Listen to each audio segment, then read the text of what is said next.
วันที่ 19 มีนาคม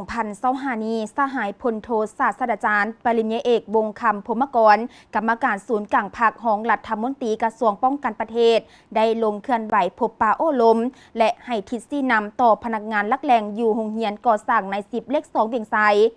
การพบปะโอ้ลมครั้งนี้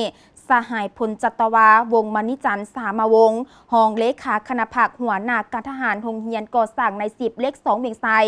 ได้ขึ้นรายงานโดยย่อการเคลื่อนไหวปฏิบัติหน้าที่เวียกงานในระยะผ่านมาคณะภาคคณะอำนวยการโรงเรียนได้เอาใจใส่เพิ่มทวีซี่นำพนักงานนักโหบครูอาจารย์ยกสูงน้ำใจเพิ่งตนเองกุ้มตนเองและสร้างความเข้มแข็งด้วยตนเองเฉพาะนักเรียนนักศึกษาได้เป็นเจ้าการแข่งขันการดุมันคนครัวหำเฮียนฝึกฝนหล่อหลอมตนเองในทุกด้านเพื่อสร้างให้ตนเองกลายเป็นพนักงานสืบทอดที่มีคุณภาพให้แก่กองทัพประชาชนลาวโอกาสนี้สหายพลโทศาสตราจารย์ปริญญาเอกวงศ์คำพรหมกรรองรัฐมนตรีกระทรวงป้องกันประเทศได้ให้เกียรติโอ้ลมก่อนอื่นสหายได้แสดงความย่องยอสมเสยต่อผลงานที่โรงเรียนญาติมาได้ในระยะผ่านมา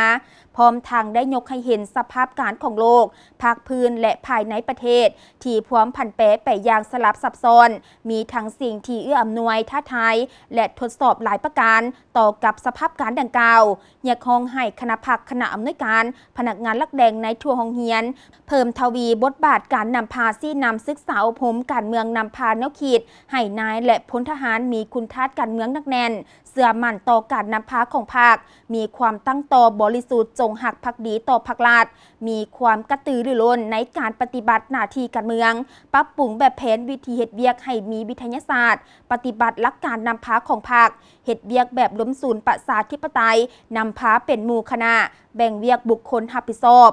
เอาใจใส่ยกสูงระดับและปรับปรุงการเรียนการสอนให้มีคุณภาพปรับปรุงค่ายครูและสู่ศูนย์แก้ไขชีวิตการเป็นอยู่บนจิตใจกุ้มตนเองเพิ่งตนเองและสร้างความเข้มแข็งด้วยตนเองตามเงื่อนไขความอาจสามารถของกรมกองพร้อมกันสร้างพนักงานรุ่นสืบทอดที่มีคุณภาพให้กองทัพประชาชนลาว